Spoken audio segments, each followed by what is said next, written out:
अल्हम्दुलिल्लाह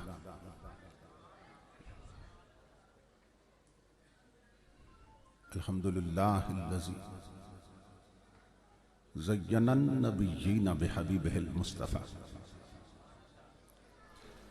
व मन्ना अलल मुअ्मिनीना बिनबिय्यिहिल मुज्तबा अस्सलातु वस्सलामु अला सय्यदिना व मौलाना मुहम्मदिन खैरुल बरा व अला आलिहि व अस्हाबिहिल मुतअद्दिबीन बित्तक़वा।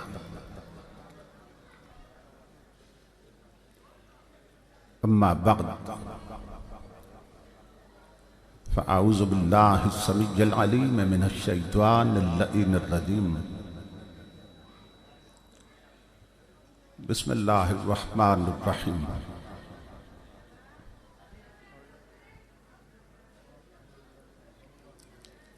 लक़द ख़लक़नल इंसान फ़ी अहसनि तक़वीम। सदक़ल्लाहु मौलानल अज़ीम।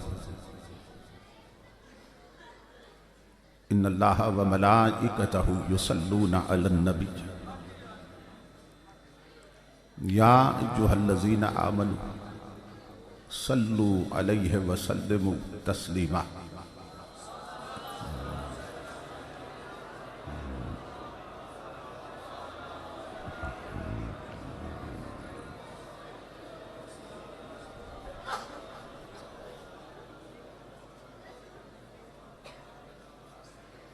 लाइके सद एहतराम मोहतरम मशाइख़ उलमाए किराम और मुअज़्ज़ज़ ख़वातीन व हज़रात, अल्लाह रब्बुल इज़्ज़त का लाख लाख शुक्र है कि जिसने अपनी तौफ़ीक़ ख़ास से आपको और मुझे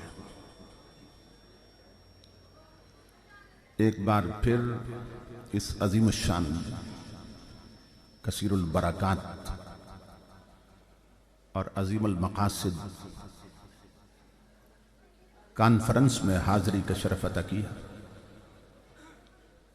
और बारगाहे रिसालत माब सल्लल्लाहु तआला अलैहि वसल्लम में गुलहाए अक़ीदत पेश करने की सआदत अता फरमाई। इस अज़ीम शान प्रोग्राम के इनेकाद पर मैं आप तमाम हजरात की खिदमत में बिलउमूम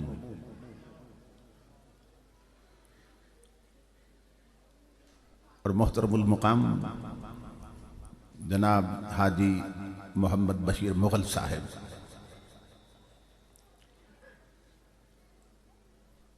और उनके लख्ते जिगर बिरादर अजीज मोहतरम हाफिज ज़िया शाहिद साहिब और उनके जुमला अफराद खाना की खिदमत में बिलखुसूस दिल की अथा गहराइयों से हदिया तबरीक व तहसीन पेश करता हूँ और दुआ करता हूँ कि अल्लाह रब्बुल इज़्ज़त दोस्तों की इस मेहनत को और हम सब की हाज़री को अपनी पाक बारगाह में कबूल मंजूर फरमाए। मैं अपने बरादर अजीज जिगर गोशा शेख तफसीर वल हदीस उस्ताजुल उलमा हजरत अल्लामा कारी मोहम्मद इमरान साहिब आफ भाबड़ा शरीफ का शुक्रगुजार हूँ कि जिनके हुक्म की तामील में तारीख का तय्युन हुआ और मैं इस पाकीज़ा मजलिस तक पहुँचा। खुशबख्त और खुश नसीब होते हैं वो लोग जिन्हें अल्लाह रब्बुल इज़्ज़त इस तरह की पाकीज़ा मजालिस में हाज़री का शरफ़ अता करता है। मुजव्वज़ा उन्वान पर गुफ्तगू के लिए मैंने आप हजरात की खिदमत में कुरान हकीम के जो अल्फाज तिलावत करने का शरफ़ हासिल किया है, इनमें अल्लाह रब्बुल इज़्ज़त ने इंसानियत की अज़मत को बयान किया है।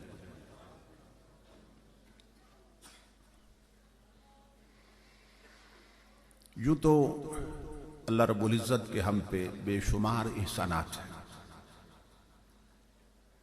कि जिनके बारे में उसने खुद इरशाद फरमाया, व इन तउद्दू निअमतल्लाहि ला तुहसूहा, कि अगर अल्लाह रब्बुल इज़्ज़त की नेमतों को गिनना चाहो तो गिन नहीं सकते, अनकाउंटेबल हैं, गिनती में नहीं आती। लेकिन मैं ये समझता हूं कि 4 एहसानात इतने बड़े हैं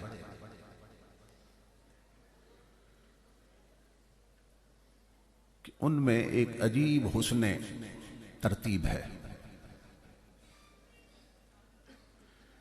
कि जो दूसरा एहसान है वो पहले से बड़ा है, जो तीसरा है वो पहले दोनों से बड़ा है, और जो चौथा है वो तीनों से बड़ा है।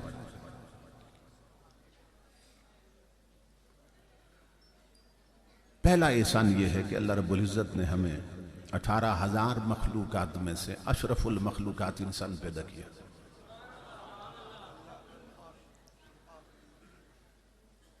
अब ये भी बहुत बड़ा एहसान है, इसलिए कि हमने अल्लाह से दुआ नहीं की थी कि मौला हमें इंसान बनाना, इसलिए कि हमारा वजूद ही नहीं था, तो दुआ कैसे करते। हल अता अलल इंसान हीनुम मिनद्दहर लम यकुन शय्यम मज़कूरा। अल्लाह रब्बुल इज़्ज़त कुरान पाक में फरमाता है, इंसान पे एक ऐसा वक्त भी गुजरा है कि ये कोई काबिल ज़िक्र शय ही न था, उसने हमें अदम से वजूद अता किया, कुछ न होने से होना बख्शा।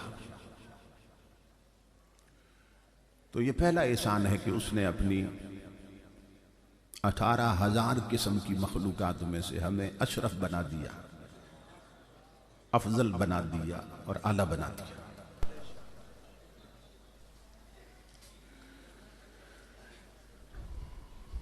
जमादात भी उसकी मखलूक है, हैवानात भी उसकी मखलूक है, नबातात भी उसकी मखलूक हैं, जिन्नात भी उसकी मखलूक हैं, मलाइका भी उसकी मखलूक है। इस अंदाज से अगर आप तकसीम करते चले जाएं और अक़साम को बयान करते चले जाएं तो 18,000 किस्म की मखलूक बनती है। तो 18,000 किस्म की मखलूक में से अल्लाह रब्बुल इज़्ज़त ने हमें अशरफुल मखलूकात इंसान बनाया। अब इस पे गौर कीजिए कि ये जो 18,000 किस्म की मखलूक पे हमें बरतरी अता की, तो ये हमने चाहा या उसने चाहा? क्योंकि हमने तो दुआ नहीं मांगी थी और दुआ कर भी नहीं सकते थे कि हम नहीं थे। तो ये जो 18,000 मखलूक पर फजीलत दी, तो ये फजीलत हमारे चाहने से मिली या उसके चाहने से? बोलिए, उसके चाहने से। उसने चाहा कि हम उसकी सारी मखलूक से अफजल बन जाए और 18,000 किस्म की मखलूक से आला हो जाए, ये उसने चाहा। तो तवज्जो तलब बात यह है कि अब सोच कर बताइए कि पहले हमने उसे चाहा या उसने पहले हमें चाहा? यानी मोहब्बत की इब्तिदा किसने की, उसने की या हमने की? उसने की। इसका शुक्र अदा कर सकते हैं? हमने नहीं चाहा, खुद उसने चाहा कि हम 18,000 से ऊंचे हो जाएं और उसकी सारी मखलूक से हम अशरफ हो जाएं और बाला हो जाएं, ये उसने चाहा। तो अपने इंसान बनाए जाने पे अगर हम अल्लाह रब्बुल इज़्ज़त का शुक्र अदा करना चाहें तो नहीं कर सकते, लेकिन हमें इसका इस्तेज़ार नहीं रहता, इसका ध्यान नहीं रहता, इस तरफ तवज्जो ही नहीं रहती कि इंसान बना के उसने हम पे कितना बड़ा एहसान कर दिया। हजरत बा यजीद बिस्तामी गली में जा रहे थे, सामने कुत्ता बैठा था। उस कुत्ते ने अपनी जुबान में कोई बात की तो हजरत बा यजीद वहां बैठ कर रोने लग गए। खुदाम ने पूछ लिया, हजरत कुत्ते ने क्या कह दिया कि आप रोने लग गए? आपने फरमाया, ये कुत्ता मुझसे पूछ रहा था कि बा यजीद मुझे एक बात का जवाब दे कि तेरी वो कौन सी नेकी थी कि मालिक ने तुझे इंसान बना दिया, और मेरा वो कौन सा जुर्म था कि उसने मुझे कुत्ता बना दिया।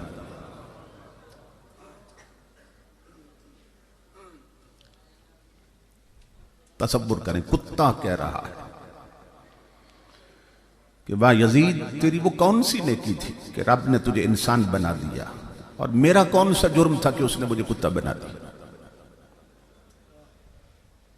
तो कितना बड़ा एहसान है कि खुद उसने चाहा कि हम इंसान बने और हमें इंसानियत का शर्फ अता किया उसने। तो हजरत बा यजीद फरमाने लगे, ये कुत्ता मुझे कह रहा था कि बा यजीद, इसका तेरे पास जवाब कोई नहीं। तो कुत्ता कह रहा था कि अपने इंसान होने पे तकब्बुर न कर बैठना, कि बा यजीद इंसान होने पे तकब्बुर न कर बैठना, इसलिए कि न तेरी कोई नेकी थी न मेरा कोई गुनाह था। ये तो बनाने वाले की मर्जी है जिसने तुझे इंसान बना दिया और मुझे कुत्ता बना दिया। न गोरे को देखे न काले को देखे, पिया जिसको चाहे सुहागन वही है।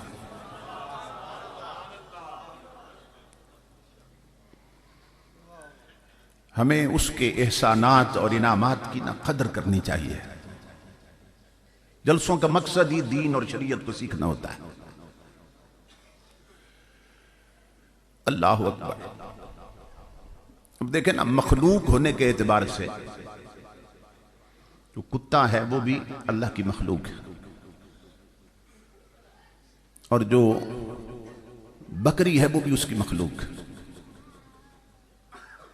दोनों का खालिक एक ही है, और मखलूक होने में दोनों बराबर है कि एक ही खालिक की मखलूक। लेकिन ईमान से बताइए कि जब दोनों का खालिक एक है तो बकरी हलाल क्यों है, कुत्ता हराम क्यों है? ये हिल्लत और हुर्मत का फलसफा क्या है? खालिक दोनों का एक, कुत्ते को भी उसी ने पैदा किया, बकरी को भी उसी ने पैदा किया। ये हलाल और वो हराम, खालिक एक है तो फर्क क्यों पड़ा? तो सूफिया लिखते हैं कि हर शय पैदा उसी ने की, मगर पैदा करने के बाद जिसे निगाहे यार ने पसंद कर लिया हलाल हो गई, जिसे निगाहे यार ने रद्द कर दिया हराम हो गई।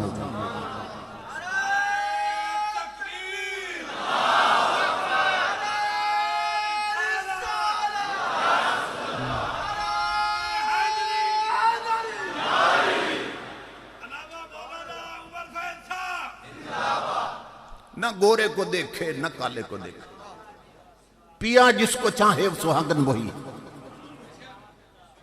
पिया जिसको चाहे, पिया न चाहे तो सगा चच्चा क्यों ना हो। अबू लहब पिया न चाहे, सगा चच्चा क्यों ना हो, रंगत गोरी क्यों ना हो, शमला ऊंचा क्यों ना हो, मक्के का वडेरा और सरदार क्यों ना हो, जहन्नुम का ईंधन बन जाता। और अगर पिया चाह ले तो हबशा का बिलाल क्यों ना हो, रंगत गाली क्यों ना हो, नाक चपटी क्यों ना हो, आंखें छोटी क्यों ना हो। इमामुल अंबिया के गुलामों, पिया पसंद कर ले तो बिलाल जन्नत का मालिक बन जाता है।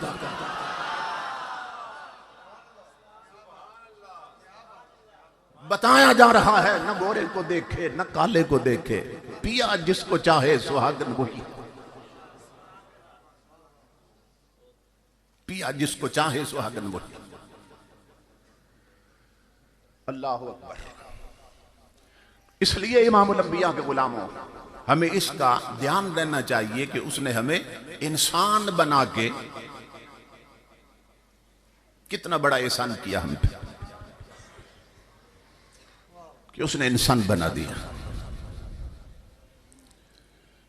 हजरत शाह अब्दुल रहीम मुहद्दिस दिलवी रहमतुल्लाह ताला अलैह बयान कर बनने पे जा रहे थे,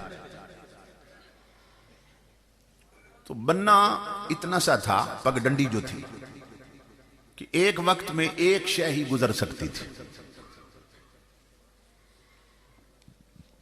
और नीचे दोनों तरफ जो जमीन थी उसमें कीचड़ था। तो आप बनने पे जब चढ़े और दरमियान पहुंचे तो उधर से एक कुत्ता भी उसी बनने पे आ रहा था। तो कुत्ते को देखकर आप रुक गए, कुत्ता इन्हें देखकर रुक गए। आप फरमाते हैं कि कुत्ता मुझे कहने लगा, अब्दुल रहीम बनना क्यों नहीं छोड़ते, नीचे उतर जाओ ना और मुझे गुजरने दो। कहते हैं मैंने कुत्ते से कहा कि तू बनना क्यों नहीं छोड़ देता, तू तो पहले ही नजस है, नापाक है, नीचे कीचड़ है, अगर तेरे जिस्म को लग भी गया तो क्या फर्क पड़ेगा, और मेरे कपड़े गंदे हो जाएंगे, कपड़े नापाक हो जाएंगे, इसलिए तू बनना छोड़ दे। कुत्ता कहने लगा अब्दुल रहीम बेहतर है तू ही छोड़ दे। ये जिन्हें हम जानवर समझते हैं ना, उन्हें अल्लाह ने कितनी अक्ल दे रखी, बेहतर है तू ही बनना छोड़ दे, क्योंकि अगर तूने छोड़ दिया तो तेरे कपड़ों को जो गंदगी लगेगी ना, एक लोटे पानी से धुल जाएगी या 2 लोटे पानी से धुल जाएगी जो कपड़ों को लगेगी या जिस्म के बाहर लगेगी। लेकिन अगर बनना मैंने छोड़ दिया और तेरे दिल में तकब्बुर पैदा हो गया, किबर आ गया, तकब्बुर और गुरूर पैदा हो गया, तो तेरे दिल को वो गंदगी लगेगी 7 समंदर भी उसे धो नहीं सकेंगे।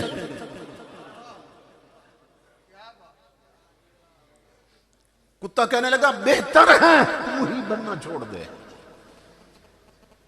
इतनी अक्ल अल्लाह ने जानवरों को भी अता कर रखी। ये जो बड़ा बनना है ना, इसने हमें बर्बाद कर दिया। हजरत बुल्ले शाह गालिबन बड़ी खूबसूरत बात करते हैं, फरमाते हैं इस मैनू मार के मुंज कर और निकियां करके कुट, क्योंकि ये खड़ी हो जाती है और जब मैं आती है तो बड़े बड़े बर्बाद हो जाते हैं। ये तनी हुई गर्दन है, ये कभी कट जाती है और कभी झुका दी जाती है। तो ये मैं है, इसने बड़े बड़ों को बर्बाद कर दिया। तो फरमाते इस मैनू मार के मुंज कर और निकियां करके कुछ कि फिर सर ना उठा सके, निकियां करके कुछ। तो पूछा गया फिर क्या होगा, फरमाया इस मैनू मार के मुंज कर और निकियां करके कुछ, फिर बड़े खजाने रब दे और जिमें चाहे पिया लुट।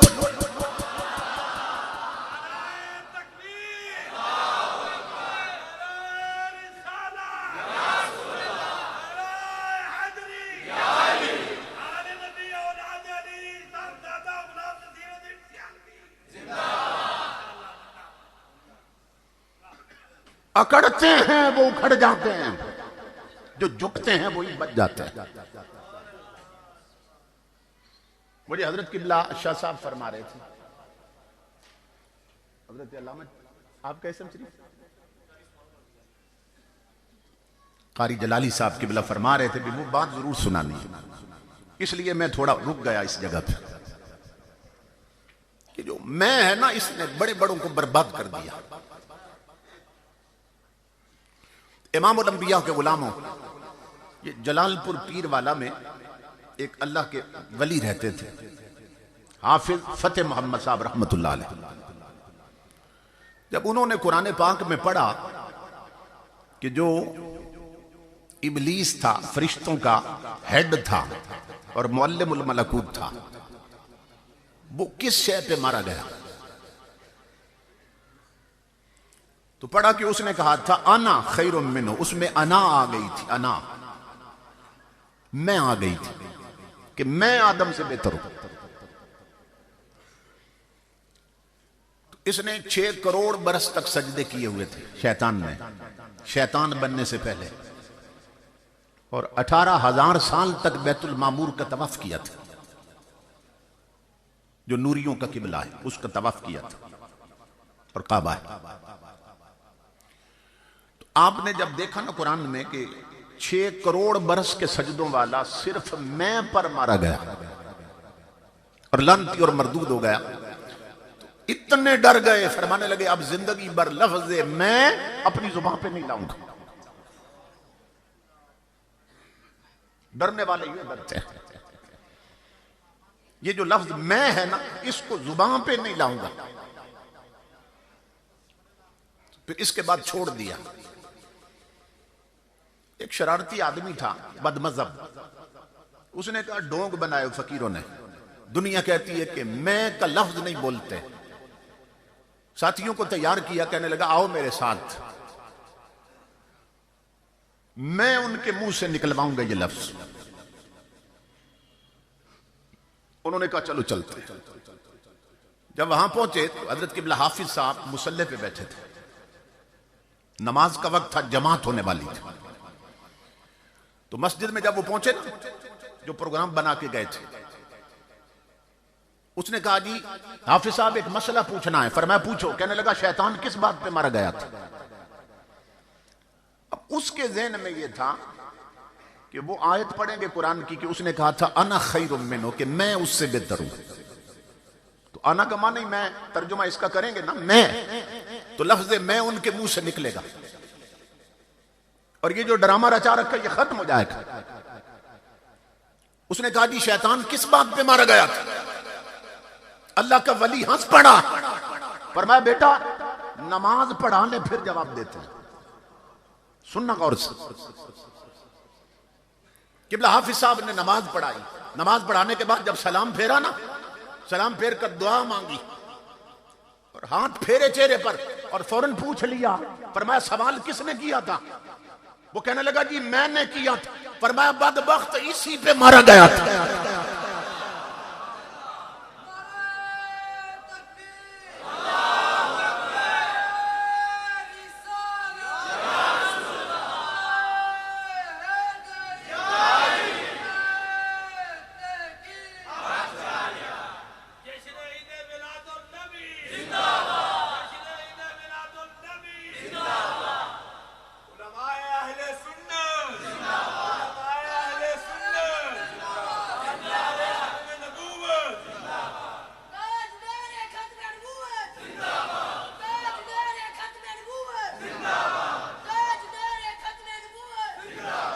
इसलिए अर्ज कर रहा हूं मेरे आका के गुलाम हो, झुकना सीखो, झुकना सीखो। इस मैं को मिटा दो, इसे खत्म कर दो। इमाम अल-अंबिया फरमाते मन तवादा लिल्लाह फकद रफ़अहुल्लाह, जो उसके सामने जितना गिर जाए वो उसे उतना उठा देता है। जो जितना झुक जाए उसे उतना बुलंद कर देता है। तो अल्लाह रब्बुल इज्जत ने हम पे पहला एहसान ये किया कि उसने अशरफुल मखलूकात इंसान पैदा किया हमें। कहीं फरमाया वलकद कर्रमना बनी आदम, कि मैंने बनी आदम को फजीलत और बुजुर्गी अता की तमाम मखलूकात पे। कहीं फरमाया लक़द खलक़नल इंसान फी अहसन तक़वीम, मैंने इंसान को सबसे अच्छी सूरत पे पैदा किया, सबसे अच्छी सूरत पे।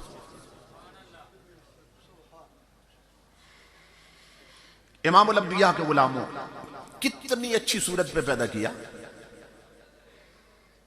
कि तफासीर में है एक शख्स अपनी अहलिया के साथ बैठा था, अपनी बीवी के साथ, जो अपने हुस्न में बहुत मशहूर थी और बहुत नेक भी और हसीन भी।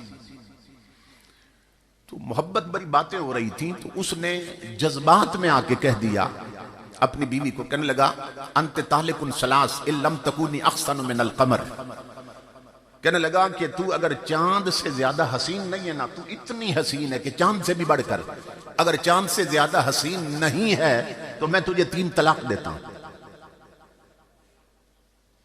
ये जज्बात में कह गया। अब बीवी उठकर पर्दे में चली गई और रोने लग गई। उसने कहा इसने मेरे हुस्न की तारीफ करते करते इसने तो मुझे 3 तलाकें दे दी। अब मैं चांद से ज्यादा तो हसीन नहीं हो सकती, जो चमक जो रोशनी उसमें मुझ में तो नहीं। रोने लग गई, वो भी रोने लग गया, परेशान हो गया, ये मैं क्या क्या बैठा। उठा कि अब उलमा से मसला पूछता हूं, उलमा से कि मेरी बीवी मुझ पर हलाल रही या हराम हो गई। एक ऐसी मजलिस में पहुंचा जहां 7-8 उलमा बैठे थे। कुछ हनफी थे, एक हनफी था, और कुछ शाफई थे, और कुछ मालिकी थे, कुछ हम्बली थे। मुख्तलिफ मकातिब फिक्र के और फिका के लोग बैठे थे। एक इमाम आजम का मुकल्लिद बैठा, जिनके हम मानने वाले, हम हनफी हैं, इमाम आजम मुकल्लिद। उसने कहा जाकर उलमाए किराम मेरे मुंह से ये निकल गया, आपसे पूछना चाहता हूं कि मेरी बीवी मुझ पर हराम हो गई या हलाल रह गई। तो बाकी जितने उलमा थे सब ने कह दिया कि बीवी बीवी है, चांद की तरह तो रोशन नहीं, तो 3 तलाकें हो गई तेरी बीवी। इमाम आजम का शागिर्द चुप बैठा रहा। जब वो अपनी बात कर चुके तो कहने लगे तू नहीं बोला। उसने कहा मेरा फतवा तुम्हारे खिलाफ जा रहा। उन्होंने कहा वो कैसे? कहने लगा तलाक नहीं हुई। उन्होंने कहा तेरे पास क्या दलील है कि तलाक नहीं हुई और बीवी चांद से ज्यादा हसीन? कहने लगा मेरे पास आम दलील नहीं है, मेरे पास दलील है रब का कुरान। यही आयत पढ़ी उसने कि जिस रब ने चांद पैदा किया, सूरज पैदा किया, फूल दिए और उनमें खुशबू भरी, वो ऐलान कर रहा है लक़द खलक़नल इंसाना फी अहसन तक़वीम। वो कहता है वो शक्ल मैंने चांद को नहीं दी जो मुस्तफा के गुलाम को दी है।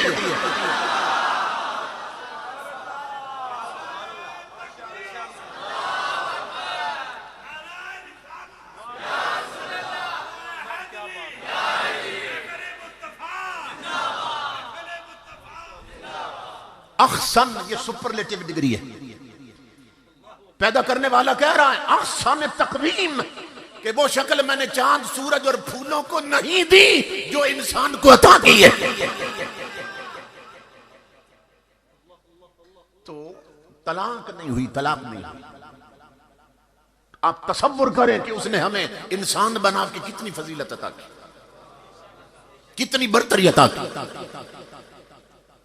और अब आशिक की बात बताऊं, किसी गुस्ताख ने कह दिया किसी आशिक के सामने कि तुम कहते हो कि हुजूर नूर हैं, तो देखो सूरज नूर है, उसकी तरफ देखा नहीं जाता, और हुजूर की तो लोग ज़ियारत करते थे, तो सूरज की चमक उनके चेहरे से ज्यादा है। यूं दलील देने लगा। आशिक तड़प उठा, उसने कहा नादान तू कंपैरिजन कर रहा है, कंपेयर कर रहा है सूरज के साथ मुस्तफा के चेहरे, कंपैरिजन कर रहा, मुवाजना कर रहा। ओ नादान सुन, हमारा अकीदा ये है कि हमने माना है कि सूरज का जमाल अच्छा है, पर इससे 100 दर्जे मोहम्मद का बिलाल अच्छा है।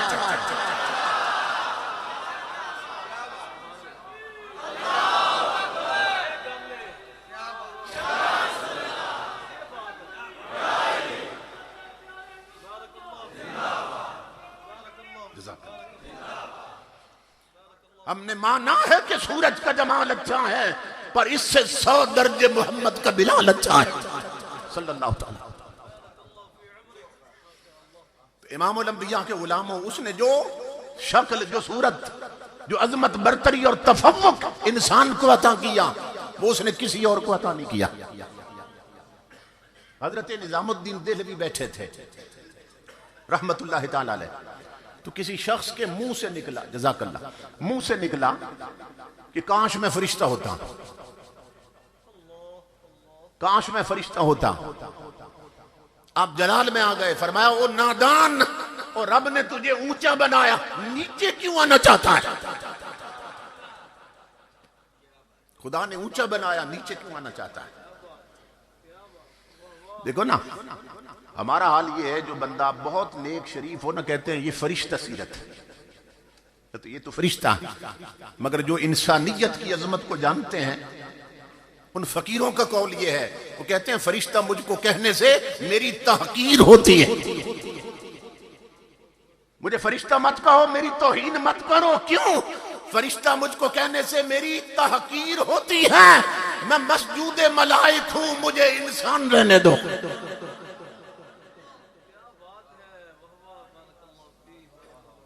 मैं फरिश्ता नहीं हूं, मैं वो हूं जिसे फरिश्तों ने सजदा किया था। आपने फरमाया हजरत निजामुद्दीन देलवी ने, नादान अल्लाह ने ऊंचा किया, नीचे क्यों आना चाहता है?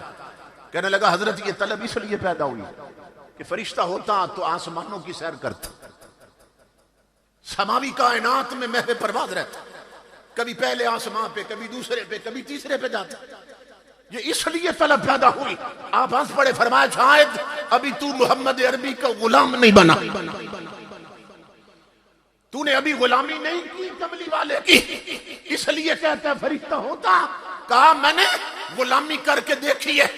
फरमाने लगे अल्लाह की इज्जत की कसम सुन, आम फरिश्ते नहीं, जिब्रील फरिश्तों का सरदार है, मगर जिब्रील की परवाज मका तक है, निजामुद्दीन ला मका तक जाता है।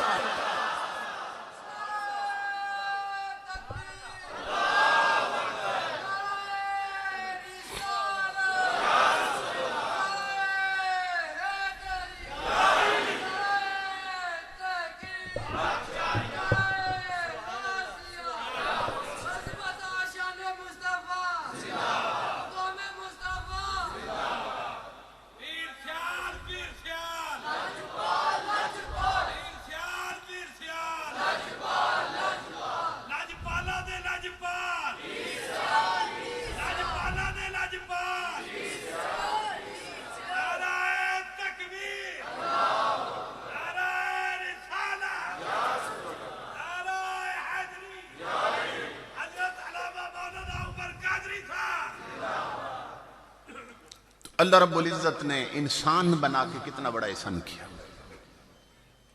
इमामुल अंबिया के गुलामों, मगर अब तवज्जो तलब बात यह है कि जिसने इंसान की ये फजीलत और अजमत बयान की कुरान में, वही कुछ इंसानों के बारे में कुरान में फरमा रहा है। मक्का के काफिरों के बारे में अल्लाह फरमाता है लहुम कुलूबुन ला यफ़क़हून बिहा वलहुम अयुनुन ला यस्मऊन बिहा वलहुम अयुनुन ला युबसिरून बिहा वलहुम आज़ानुन ला यस्मऊन बिहा। अल्लाह फरमाता है मेरे हबीब, ये जो मक्के के काफिर हैं, इनके दिल हैं मगर समझते नहीं हैं, आंखें हैं मगर देखते नहीं हैं, कान हैं मगर सुनते नहीं हैं। उलाइका कल अनाम, ए मेरे हबीब ये मक्के के काफिर ये जानवरों जैसे हैं। बात यहां खत्म नहीं की, उलाइका कल अनाम ये जानवरों जैसे हैं। आगे क्या फरमाया? बल हुम अदल, बल्कि उनसे भी बदतर। तो मक्के के काफिर अबू जाल, अबू लाब, उतबा, उतैबा, जिसको अतबा भी कहते हैं, ये इंसान थे कि नहीं थे? बोलिए, जानवर तो नहीं थे ना, स्ट्रक्चर और पैकर तो इंसानी थे। तो सवाल यह है कि जो कह रहा है कि इंसान अशरफुल मखलूकात है और इतनी फजीलत और अजमत कुरान में बयान, तो वो भी इंसान है मगर उन्हें कह रहा है ये जानवरों से भी बदतर है। कहीं फरमाया उलाइका हुम शर्रुल बरिया, ये तमाम जानवरों से बदतर है महबूब, ये मक्के के काफिर। तो सवाल ये है अब शरफ इंसानी कहां चला गया उनका? अब इंसानियत की बरतरी कहां चली गई? वलकद कर्रमना बनी आदम का जो ताज दिया था इंसान को, अब कहां चला गया मक्के के काफिरों के सर से? ये तवज्जो तलब बात जो मैं नुक्ता समझाना चाहता हूं। इमामुल अंबिया के गुलामों, अल्लाह रब्बुल इज्जत फरमा रहा है इनके दिल हैं मगर समझते नहीं है, आंखें हैं मगर देखते नहीं है, कान हैं मगर सुनते नहीं है।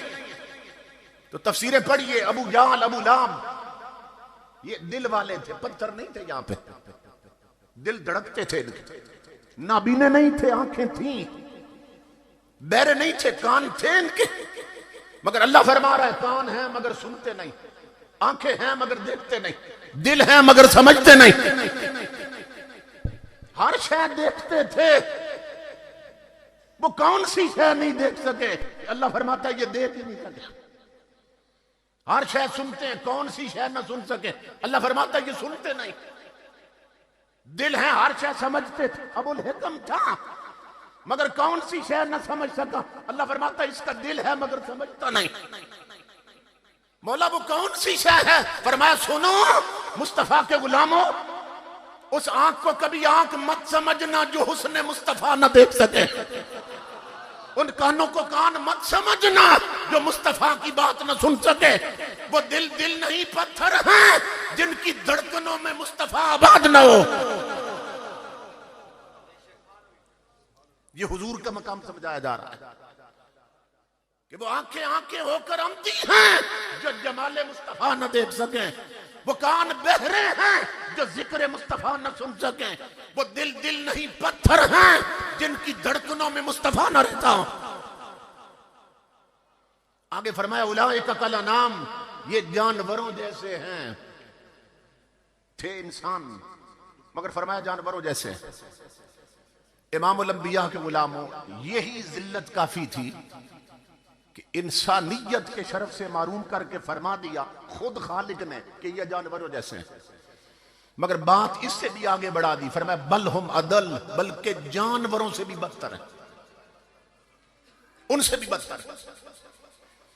तवज्जो तलब बात है कि जानवरों से बदतर कैसे हो गए? ये मक्का के काफिर जानवरों जैसे तो हैं, जानवरों से बदतर कैसे हो गए? मौला फरमाया तुम नहीं देखते हो कि यार को ऊंट देख ले तो सजदा करते हैं, जानवर महबूब को देख ले तो सजदा करते हैं। ये इंसान होकर यार को पत्थर मारते हैं, तो ये जानवरों से भी बदतर है। हरनियां महबूब को सजदा करती हैं, ये इंसान हो के महबूब को देखकर पेशानी पे बल डाल लेते हैं। फरमाया ये जानवरों से भी बदतर है। तो नुक्ता ये है इमामुल अंबिया के गुलामों कि इमामुल अंबिया तुम्हारे मेरे नबी का वो मकाम है, अगर हुजूर की तरफ पुश्त हो जाए तो मोमिन होना तो दूर की बात है, इंसान दर्जा इंसानियत से भी गिर जाता है। ये नुक्ता कुरान समझा रहा है। अगर महबूब की तरफ पुश्त हो जाए तो मोमिन होना तो दूर की बात, इंसान दर्जा इंसानियत से भी गिर जाता है। अल्लाह अल्लाह रब्बुल इज्जत के महबूब के जिक्र की मजलिस में आने वालों, ये हमारी खुशबख्ती कि अल्लाह ने हमारे हाथ में दामन रसूल दे दिया, हमें हुज़ूर सल्लल्लाहु अलैहि वसल्लम की निस्बत अता कर दी। ये जो अबू सुफियान है, बाद में हजरत अबू सुफियान हो गए, वो बयान करते हैं कि मैंने अभी कलमा नहीं पढ़ा था और हुज़ूर सल्लल्लाहु अलैहि वसल्लम ऐलान नबुव्वत कर चुके थे और पड़ोस में रहता था, तो मैं मुखालफत में था और हुजूर कर चुके थे ऐलान नबुव्वत। तो मैं अपने एक दोस्त के साथ मक्का शरीफ से बाहर एक मकाम पे खड़ा था कि जहां हिल और हरम की हद मिलती थी। अभी कलमा नहीं पढ़ा था। हिल की हद वो है कि जहां शिकार खेलना हलाल होता है, और हरम की लिमिट्स और हुदूद वो हैं कि जहां शिकार खेलना हराम होता है। काबे की हुर्मत और इज्जत की वजह से उसके चारों तरफ ना हुदूद हरम, तो उनके अंदर शिकार नहीं खेल सकते, आप एक चिड़िया को नहीं मार सकते। तो वो कहते हैं हम कुदरती बात के वहां खड़े थे उस बाउंड्री पे जहां इधर हरम की हद थी उधर हिल की हद थी, आपस में बातें कर रहे थे। तो एक चरवाहा का रेवड़ बकरियां वो हिल की हद में ना जहां शिकार खेलना हलाल वहां चर रहा था। अचानक झाड़ियों के पीछे से एक भेड़िया निकला और उसने बकरियों पे हमला कर दिया। वो कहता है हम शोर सुनकर ना उस तरफ देखने लग गए। जब हमने देखा भेड़िए ने बकरियों पे हमला किया तो अपनी जान बचाने के लिए बकरियां दौड़ी हरम की हद की तरफ। यानी हैरान थे। हार बकरी दौड़ी हरम की हद की तरफ। कहते हैं मैं देख रहा हूं, करीब था कि भेड़िया बकरियों पे हमला करके ना किसी को पकड़ लेता, दबोच लेता, मगर अल्लाह की इज्जत की कसम हमने देखा कि जो ही बकरियों ने कदम रखे ना हरम की हद में, भेड़िए के कदम रुक गए।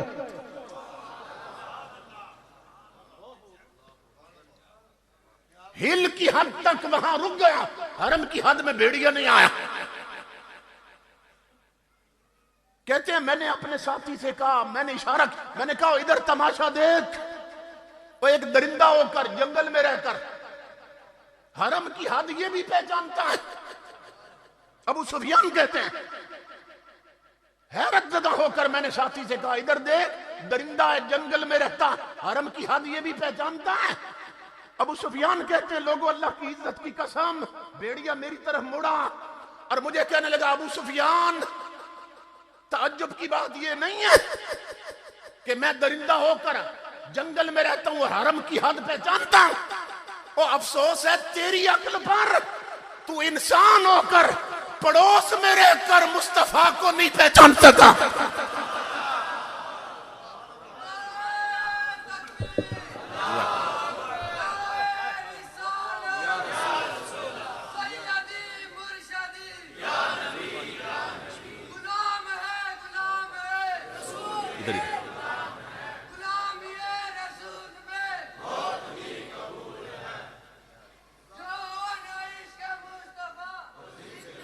अफसोस तेरी अक्ल पर, और मैं तो दरिंदा हूं और जंगल में रहता हूं, और मैं दरिंदा होकर जंगल में रहकर हरम की हद पहचानता हूं।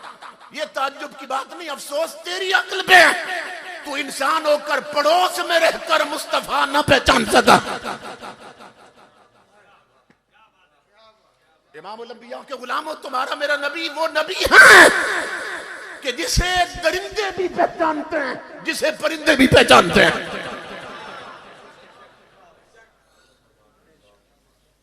हर शय हुजूर को पहचान, ये हुस्न मुस्तफा है कि हर शय हुजूर से मोहब्बत करती है, हर शय हुजूर से इश्क करती है। अल्लाह अकबर। किसी ने बड़ी खूबसूरत बात की, उसने कहा कि आईना नीस्त दिल के दहद जहां बाहर कसे, ई पाराए अकीक बनामे तो कंदा शुद्ध। उसने कहा कि मेरा दिल जो है ना वो आईना नहीं है कि हर किसी को उसमें जगह मिल जाए। आप देखते हैं आईना जो है ना उसको बेवफा कहते हैं, हर जाई कहते हैं। क्यों? जो भी सामने आए ना उसको अपने अंदर ले लेता है, अपने मन में बसा लेता है। तो शायर कहता है कि मेरा दिल आईने की तरह नहीं है कि हर एक को अपने अंदर बसा ले। तो ये तो अकीक की तरह है, अकीक के टुकड़े की तरह। इस पे जिस यार का नाम कंधा हो गया ना, ना अब वो मिट सकता है, ना कोई नया नक्श बन सकता है। समझ गए? इमामुल अंबिया के गुलामों, अकीक ऐसी शय है उस पे जो नक्श बन जाए ना उसे खुरच के मिटा नहीं सकते और कोई नया नक्श बना नहीं सकते। आईने को लोग हर जाई कहते हैं, बेवफा है, जिसने देखा उसी को मन में बसा लेता। मगर मैं जो आपको बात बताने लगा, अब्दुल्ला इब्ने अब्बास हजरत मैमूना के भांजे हैं जो हुजूर की ज़ौजा मोहतरमा, उनके पास गए और वहां बैठकर रोने लग गए। कहा खाला जान, आंखें तरस गई हुजूर का चेहरा देखने के लिए, आका के फिराक में तड़पता रहता हूं, कोई सूरत बनाइए कि आका का दीदार हो जाए। तो तफसीरों में है फ़अख़रजत लहू मिरतन नबी सल्लल्लाहु अलैहि वसल्लम।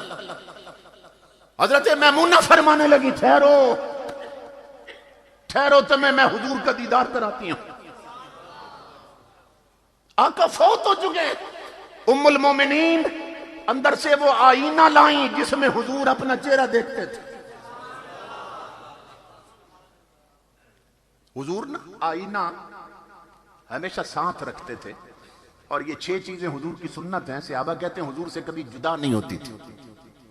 उनमें कंघी थी, सुरमा था, और आईना था, और खुशबू। ये 6 चीजें इस तरह की, मैं उस तफसील में नहीं जा रहा हूं। तो आईना हुजूर अलैहिस्सलातु वस्सलाम देखते थे, तो उसमें कंघी करते थे देख कर ना। अब किसी ने बड़ी खूबसूरत बात की है, वो कहता है कि अब ये समझ नहीं आती कि चेहरे में है आईना कि आईने में है चेहरा। चेहरे में है आईना कि आईने में है चेहरा। क्या जानिए अब कौन किसे देख रहा है। कि हुजूर आईने में अपना चेहरा देखते थे, या रुखे मुस्तफा में आईना अपना मुंह देखता रहता था। इमामुल अंबिया के गुलामों, जिस आईने को दुनिया कहती है हार जाइए, हजरत मैमूना जब निकाल लाई ना आईना हुजूर का, कहने लगी अब्दुल्ला ये आईना देखो। अल्लाह की इज्जत की कसम मुफस्सिरीन ने लिखा है कि जब सहाबी वो आईना देखते तो आईने में अपना चेहरा नहीं, चेहरा मुस्तफा नजर आता था।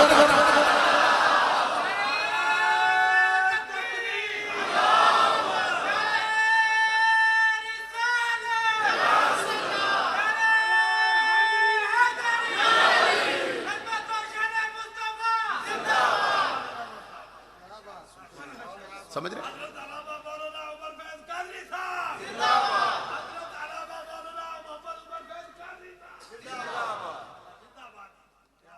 इसलिए ये मैं बातें कर रहा हूं।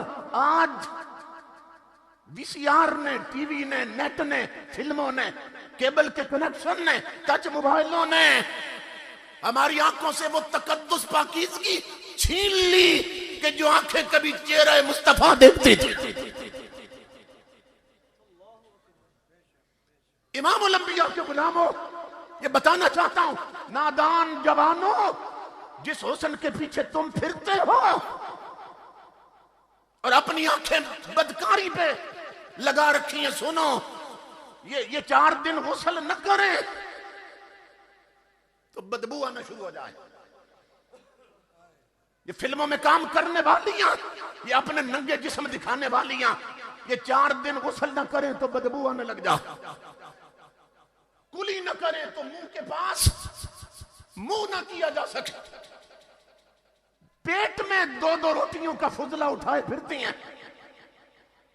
जिनके पीछे तुम मर रहे हो, आओ जिक्र मुस्तफा की मजलिस में आने वालों, तुम्हें उस महबूब का दीवाना बनाए जिसके पसीने की खुशबू के सामने गुलाब की खुशबुएं मांद पड़ती हैं, जिसके तलवों की चमक के सामने चांदनी शर्मा जाती है, जो इशारा करे तो सितारे झुक झुक जाएं, जिसके लब हरकत करें तो खुदा अपनी तकदीर बदल दे, जो हंसे तो फूल झड़ पड़े, जो कदम उठाए तो सितारे झुक झुक जाएं, और जिसका चेहरा फिर जाए खुदा किबला बदल दे। आओ तुम्हें उस महबूब का दीवाना बनाए।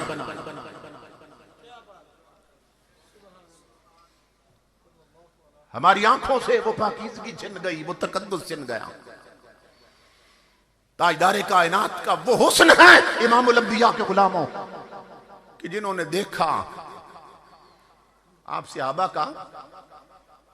अगर आप उसवा पढ़ें तो सहाबी हुज़ूर सल्लल्लाहु अलैहि वसल्लम के हुस्न की जब तारीफ करते हैं, कोई सिर्फ आंखों का हुस्न बयान करता है, कोई सिर्फ चेहरे का हुस्न बयान करता है, कोई हुजूर की चाल की बात करता है, कोई जुल्फों की बात करता है। तो इस पर किसी ने बड़ी खूबसूरत बात की है। अलग अलग एक एक हिस्से को बयान कर रहे हैं साहब रसूल। इसका सबब क्या है? कहते हैं सबब यह है कि जिसकी नजर जहां पड़ी ना, उसको वहां से नजर हटाने का होश ही नहीं रहा।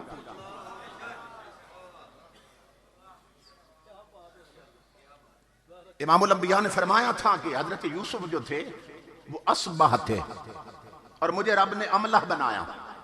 ये हदीस के 2 लफ्ज। हजरत यूसुफ अलैहिस्सलाम असबाह थे, यानी सबाहत थी वो आपके हुस्न में।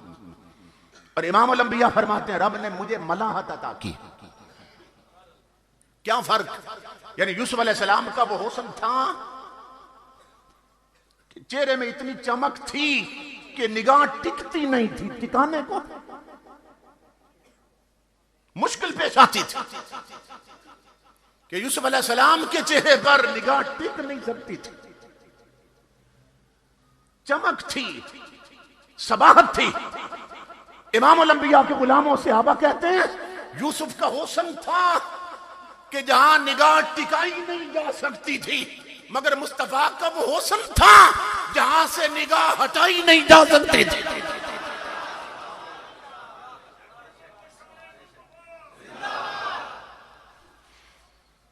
यही सबब है कि सैयदना सिद्दीक अकबर का जब दौरे खिलाफत था,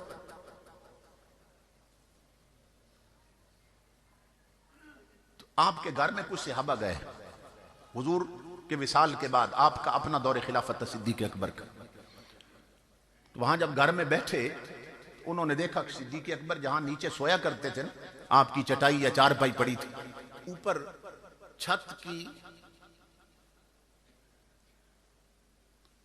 छत में जो खजूर के पत्ते वगैरह और जो लकड़ियां थी वो जली हुई थी। सहाबा हैरान होकर पूछने लगे घर वालों से, सिद्दीक अकबर घर नहीं थे, पूछा ये छत में कभी आग लगी थी? घर वाले रो पड़े, कहने लगे नहीं आग तो नहीं लगी कभी। उन्होंने कहा तो फिर ये कड़ियां जल क्यों गई हैं? छत में लगता है जैसे आग लगी है। तो मैं दिखाता हूं अल्लाह की इज्जत की कसम, घर वाले कहने लगे बात ये नहीं है, जब से हुजूर फौत हुए ना, यहां नीचे सिद्दीक अकबर सोते हैं रात, लेकिन हिजरे मुस्तफा में और फिराके मुस्तफा में सिद्दीक अकबर इतना तड़पते हैं कि उनका हर सांस शोला बन के निकलता है।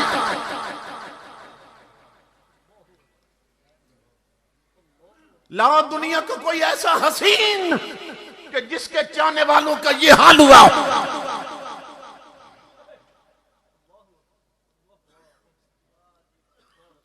और अब ने इतना पैकर हुस्न जमाल नबी हमें अता किया, और वो हुस्न मुंतजिर है कि कोई आंख काबिल हो तो उस पे पर्दा हटाया जाए।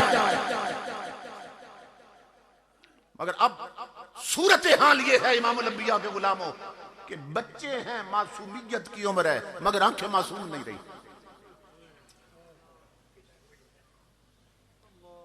किसी की आंख पाक न रही,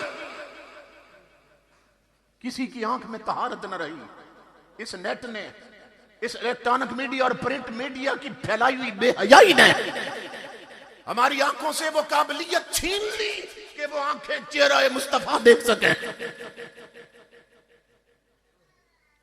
खुदा के लिए इमामुल अंबिया के गुलामों, इन आंखों की हिफाजत करो। मेरी मां बहनों बेटियों, इन आंखों की हिफाजत करो। ये आंखें अल्लाह रब्बुल इज्जत ने इसलिए नहीं दी थी, इसलिए दी थी कि इनसे तिलावत कुरान की जाए, इसलिए दी थी कि तसव्वुर किया जाए ताजदारे कायनात का, और कभी मदीने से कर्म हो और पर्दे हट जाएं। और ऐसा होता रहा है, आज भी हो रहा है और हर दौर में होता रहा है। मगर देखा जाता है कि किसमें काबिलियत है और किसमें सलाहियत। इमामुल अंबिया के गुलामों, ताजदारे कायनात का फैज तो ये है और हुस्न ये है।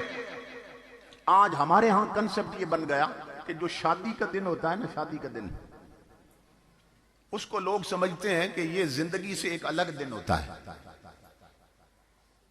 और अच्छे भले नमाजी उस दिन नमाज छोड़ देते हैं। यानी पहले अगर पढ़ते भी हैं, अक्सरियत तो नमाज छोड़ चुकी ना, जो पढ़ते भी हैं उस दिन उनकी नमाज भी रह जाती है।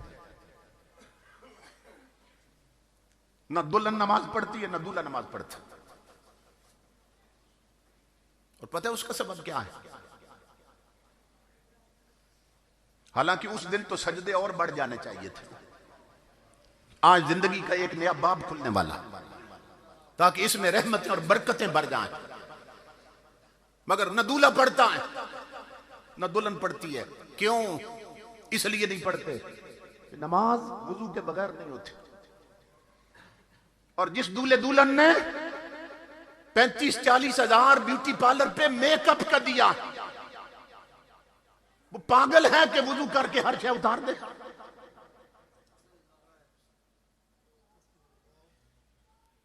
जवानों, मेरी माओ बहनों बेटियों, सोचो, उस मेकअप पे लानत भेजो जिसने रब के सजदे छुड़वा दिए।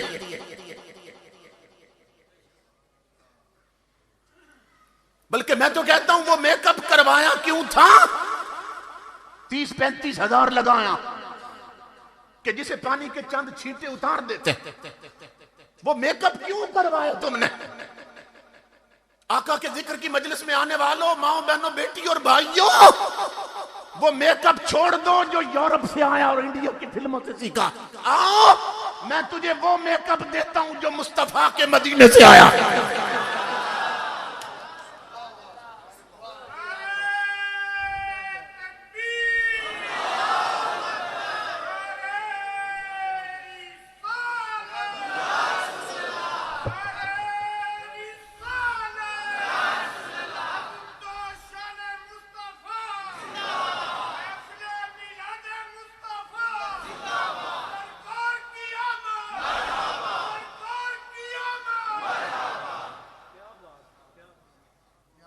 मैं नहीं कह रहा, इमाम हसन बसरी फरमाते हैं, बहुत बड़े अल्लाह के वली, बहुत बड़े मुहद्दिस, अमीरुल मोमिनीन फिल हदीस, इमाम हसन बसरी फरमाते हैं, जो मुस्तफा का उम्मती मर्द हो या औरत अपने नबी पे ये दुरूद पढ़ता रहे। मैं आगे दुरूद पढ़ता हूं, ये दुरूद पढ़ता रहे। इमाम हसन बसरी फरमाते हैं, अल्लाह उसके चेहरे को वो हुस्न देता है कि मौत भी चेहरे का हुस्न खराब नहीं कर सकती है।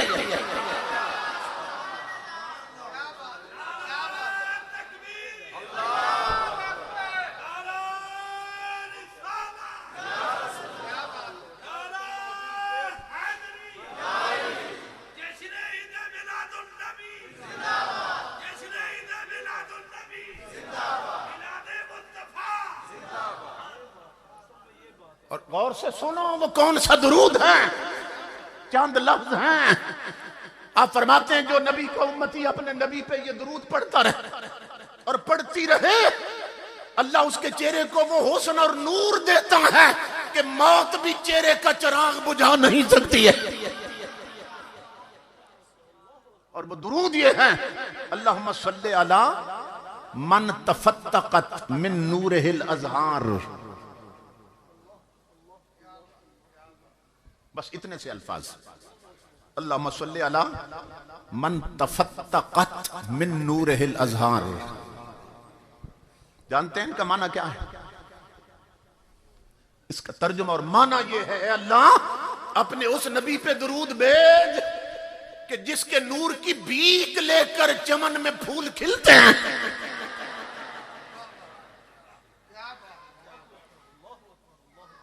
आज मेकअप कहीं खराब ना हो जाए, इसलिए न दूल्हा वुजू करता है, न दुल्हन वुजू करती। लानत भेजो उस मेकअप पर जिसने तुमसे सजदे छुड़वा दिए। आज तो चाहिए था दोनों वुजू में होते, ये बारात लेकर जाता, अपने नबी पे दुरूद पढ़ता जाता, वो अपने साईं के साथ आती तो अपने नबी पे दुरूद पढ़ते आता, और जब अपने कमरे में तन्हा होते रात को तो मुसल्ला बिछ जाता और खामद हाथ पकड़ता अपनी जिंदगी, शरीक की जिंदगी का, और कहता आपस में बाद में मिलते, आओ पहले अपने रब और रसूल से मिलना।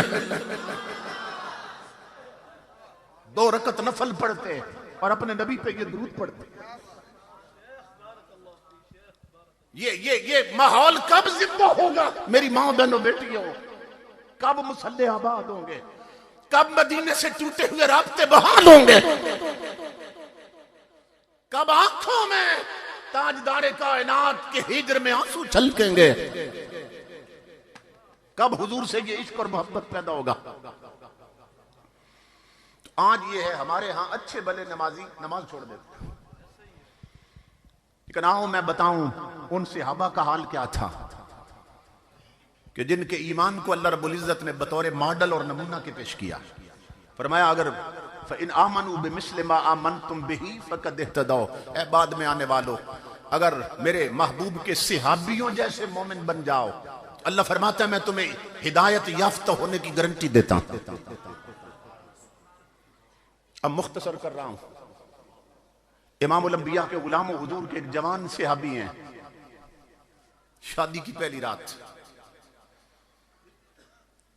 अपना टाइम टेबल ही ऐसा बनाया था कि हर नमाज हुजूर के पीछे पढ़ी। टाइम टेबल ही ऐसा बनाया था।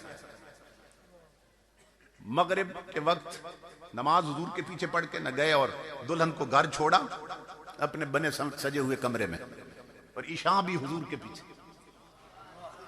दूल्हा पहली सफ में है और आज उसकी सुहाग रात। इमामुल अंबिया का यह मामूल था कि ईशा पढ़ के ना कभी कभी तो रुख अनवर सहाबा की तरफ फेर लेते, और कोई किसी ने सवाल पूछना होता उसको जवाब देते या खुद ही कोई बात शुरू कर देते। इमामुल अंबिया ने गुफ्तगू शुरू की। दूल्हा हुजूर के चेहरे की तरफ देख रहा है। बात बढ़ती चली गई, बढ़ती चली गई, रात ढलती चली गई। उस दूल्हे को याद ही नहीं रहा मेरी आज सुहाग रात। आला हजरत फरमाते हैं मदीने वाले, तेरे कदमों में जो है गैर का मुंह क्या देखे। आला हजरत का अदब देखिए। एक तरफ पूरी दुनिया के हसीनों के मुंह रखे हैं, कंपेयर करते हुए, मुवाजना करते हुए इन सारे चेहरों के सामने हुजूर का चेहरा नहीं लाए। अदब देखिए कुछ तईद के रसूल का। इधर पूरी दुनिया के हसीनों के मुंह रखे हैं, उधर मुस्तफा का तलवा रखा है। और आला हजरत अर्ज करते हैं मदीने वाले, तेरे कदमों में जो है गैर का मुंह क्या देखें, कौन नजरों में जचे देख के तलवा तेरा। आका आपके तलबों का वो हुस्न है कि ये देखने वाले हसीनों के मुंह देखना भूल जाते हैं। तो वो जवान जिसकी शादी की पहली रात है, वो तो हुजूर का रुख अनवर देख रहा है, चेहरा देख रहा है। रात बीत गई। इमामुल अंबिया ने ना खुद गुफ्तगू खत्म की, दुआ फरमाई हुजूर ने, और आका ने उसकी तरफ देखा, मुस्कुराकर फरमाया तेरी तो सुहाग रात है, जाओ दुल्हन मुंतजिर होगी। उठ खड़ा हुआ, दुरूद पढ़ता हुआ अपने घर की तरफ पहुंचा। घर थोड़ा दूर था, कुछ और देर हो गई। जाके ना दरवाजे पे दस्तक दी, अंदर दाखिल हुआ दुल्हन के कमरे में। जूते उतारे, उसकी चारपाई या चटाई पे बैठ गया। आधी रात है, मदीना का शहर, और शादी की पहली रात। इधर जवान का हाथ बड़ा दुल्हन के घूंघट की तरफ कि चेहरे से कपड़ा हटाए और अपनी शरीके जिंदगी से कोई बात करे। इमामुल अंबिया के गुलामों करीब था कि दोनों जवान जज्बे आपस में हम कलाम होते, कोई मोहब्बत भरी बात करते। इधर जवान का हाथ गया ना घूंघट की तरफ, उधर मदीने की बस्ती से बिलाल हबशी की आवाज आ गई। बिलाल ऐलान कर रहे हो मदीने वालों, तुम्हें मुस्तफा बुला रहे हैं, क्योंकि जिहाद के लिए आयत उतर आई है। आका बुला रहे हैं, कल तुमने सरों पे कफन बांधने और यार के कदमों पे गर्दनें कटानी है। और मदीने वालों, तुम्हें हुजूर बुला रहे हैं। और क्रिकेट मैच के लिए जुमे छोड़ने वाले जवानों, और घर में टीवी पर ड्रामे देखते हुए रब के सजदे छोड़ने वाली माओ बहनों बेटियों, और अड्डों और बेगैरती के होटलों पे बैठकर ताश खेलते हुए नमाजें छोड़ने वाले बूढ़ों, इधर देखो, इस जवान की सुहाग रात है, अभी चेहरे से कपड़ा नहीं हटा। अल्लाह की इज्जत की कसम, जो हाथ घूंघट की तरफ गया था, बिलाल की आवाज आई, हाथ पीछे हटाया, कदम चारपाई से नीचे उतर आए। जवान ने जूते पहने, दीवार की तरफ गया, तलवार लटक रही थी, उसे उठाया, दरवाजा खोल के बाहर निकलने लगा। दुल्हन दौड़कर कदमों से लिपट गई, कहने लगी, जवान, शादी की पहली रात है, तूने अभी मेरे चेहरे का निकाब भी नहीं उल्टा, कोई मोहब्बत भरी बात नहीं की, और मेरे सरताज मुझे छोड़ के कहां जा रहा है? जवान ने झटका दे के दामन छुड़ाया, कहा नादान लड़की मुझे मत रोक, मुझे मेरे सरताज ने बुलाया।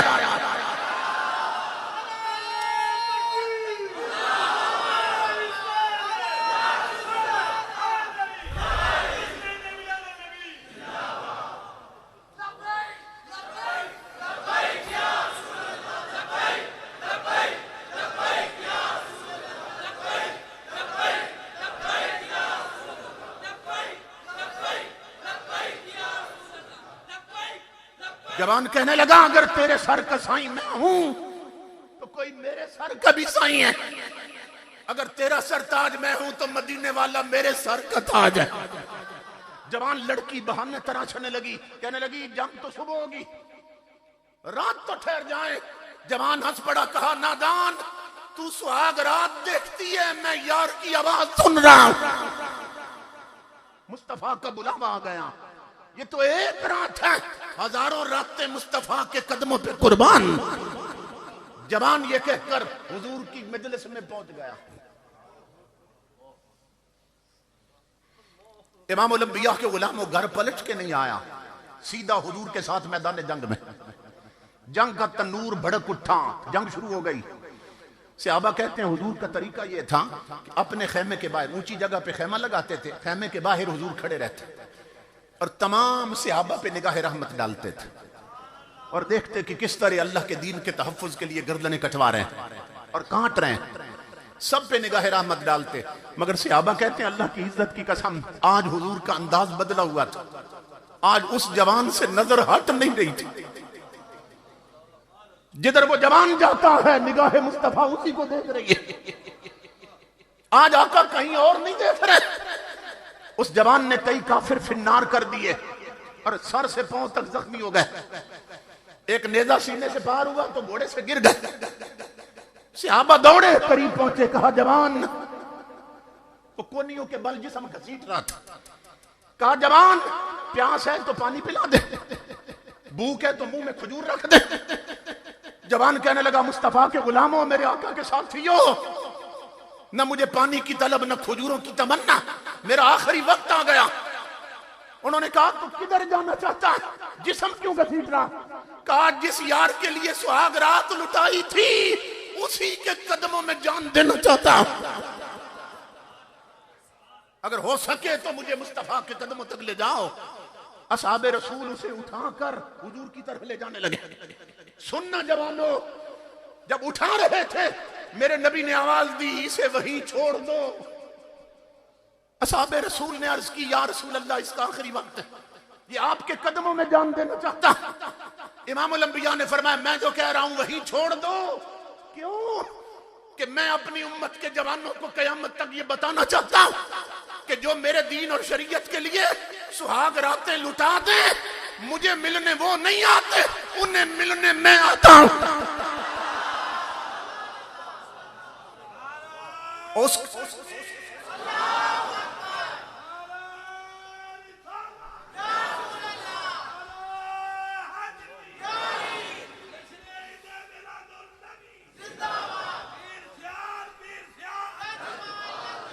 जवानों, उसका मुकद्दर देखो कि जिसकी तरफ खुद मुस्तफा दौड़ पड़े।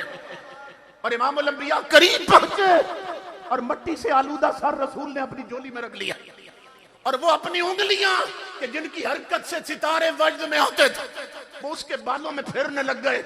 माथा चूमा, उसने एक नजर डाली चेहरे मुस्तफा पर और रूह परवाज कर गई। सहाबा कहते हैं अल्लाह की इज्जत की कसम, हमने हुजूर के चेहरे पे ये दो रंग कभी नहीं देखे थे। उसकी लाश हुजूर की झोली में, मगर इमामुल अंबिया की आंखों से आंसू गिर रहे हैं और होठों पे मुस्कुराहट खेल रही है। हमने हाथ जोड़े, अर्ज की अल्लाह के हबीब, ये दो रंग नजर आ रहे हैं, आंखें रो रही हैं, होंठ मुस्कुरा रहे हैं, ये क्या है? इमामुल अंबिया ने फरमाया, रोना इसलिए आ रहा है, बहुत प्यारा था, जल्दी बिछड़ गया। बहुत प्यारा जवान था, जल्दी बिछड़ गया, इसलिए रोना आ रहा है। और हाथ इसलिए रहा हूं, मेरे सहाबियों, अल्लाह की इज्जत की कसम, मेरे इस जवान सहाबी ने कोई घाटे का सौदा नहीं किया। इसने दुनिया की एक औरत कुर्बान की है, मेरे रब ने जन्नत की 70 हूरें इसकी बीवी बना के मैदान में उतार दी हैं, जो इसकी रूह का इस्तेकबाल करने आई। ये है हुजूर की मोहब्बत, ये है कमली वाले का ताल्लुक। जवानों, आज क्रिकेट मैच के लिए हमारे जुमे छूट गए। माँ बहनों बेटियों, आज ड्रामे की किस्तों की वजह से हमारी नमाजें रह गई। बूढ़ो, आज अड्डों पर ताश की बाजी के लिए हमारे सजदे छूट गए। हम कैसे कह सकते हम भी हुजूर के गुलाम हैं? अपना रुख करो दहलीज़े मुस्तफा की तरफ, अपने घरों के माहौल को बदलो, रोमांटिक नावल फेंक दो और अपने हाथ में सीरत रसूल अरबी की किताबें पकड़ लो। माँ बहनों बेटियों, अपने हाथों से ये टच मोबाइल गिरा दो और सीरत फातिमा ज़हरा की किताबें थाम लो। कुरान अलमारी के लिए नहीं बने थे, तुम्हारी झोली के लिए बने थे। उन्हें अलमारियों से निकालो, उनकी तिलावत के आदी बन जाओ। अपना टूटा हुआ रिश्ता हुजूर के साथ फिर से बहाल करो, वरना बहुत देर हो जाएगी। मैं अपने अजीज भाई मुजाहिद अहले सुन्नत जनाब हाफिज ज़िया शाहिद साहिब मुगल, इनके वालिद गिरामी, इनके दीगर बरादरान, तमाम अफराद खाना, सबको मुबारकबाद पेश करता हूँ। ऐसा बहुत कम लोगों को नसीब होता है कि अल्लाह दुनिया दे और साथ दीन भी दे, ऐसा बहुत कम होता है। तो ये खुश नसीब घराना है जिसे अल्लाह रब्बुल इज़्ज़त ने दोनों नेमतों से नवाज रखा है। हर साल जिस मोहब्बत के साथ, जिस खुलूस और इखलास के साथ इस प्रोग्राम का एहतिमाम करते हैं, आप मुझसे बेहतर जानते हैं। मैं जिगरगोशा शेख तफसीर वल हदीस उस्ताजुल उलमा हज़रत अल्लामा कारी मोहम्मद इमरान साहब आप भाबड़ा शरीफ का शुक्रगुजार हूँ कि जिनके तवस्सुल से और हुक्म की तामील में तारीख का तय्युन हुआ और मैं भी इस मजलिस में शरीक हो सका। अल्लाह सब का आना कबूल करे और हमें अमलन हुजूर की गुलामी से नवाजे। वमा अलैना इल्लल बलाग।